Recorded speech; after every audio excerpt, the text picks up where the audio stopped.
o tema que ele propôs, né, os pais e as mães do deserto, me interessou demais, né, porque de onde é que isso chega? Quando ele começou a contar a história dele aqui, que vem do mundo, né, pentecostal, eu digo, como é que esse cara vem daí e chega nos pais e nas mães do deserto? O que isso...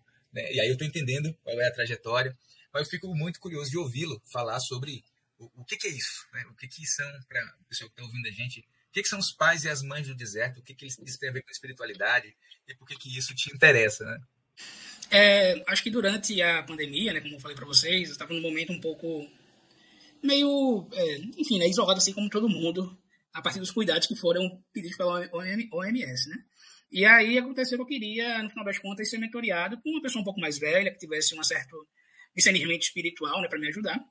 E aí, dentro dessas pessoas que eu conversei para vocês, né, em relação à missão integral, o único que eu nunca tinha ouvido falar era o próprio Osmar, né? E aí eu descobri que ele tinha meio que um grupo assim de mentoria durante a pandemia. Ele faz isso de forma presencial, né, quando ele vem para São Paulo. Hoje ele mora com a esposa em Portugal lá.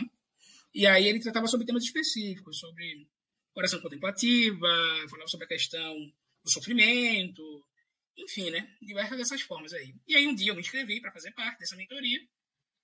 E aí foi muito interessante, assim, durante esse tempo. Eu tinha conversado com ele para ver se ele poderia me guiar durante um período assim, na minha vida, para tentar meio que entender o que fazer, onde ir, né? E etc. E aí, durante esse período de mentoria, ele sempre fazia alguns exercícios específicos, né?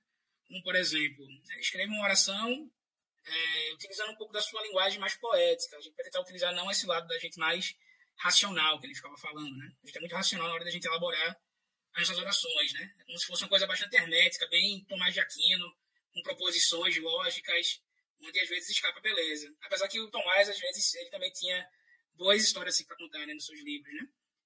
E aí, ele tinha essas pegadas, ou se não, teve a oficina dele que ele deu sobre Lacto Divina, que também foi muito interessante. Era uma das coisas que eu nunca tinha ouvido falar assim na minha vida. E aí, com essa aproximação que eu tive com ele que me indicou para ir para o PGM, né? E aí eu fui tentar depois, quando me aproximei dele, né, tentar entender mais ou menos o que seria essa questão dos padres e madres do deserto, né?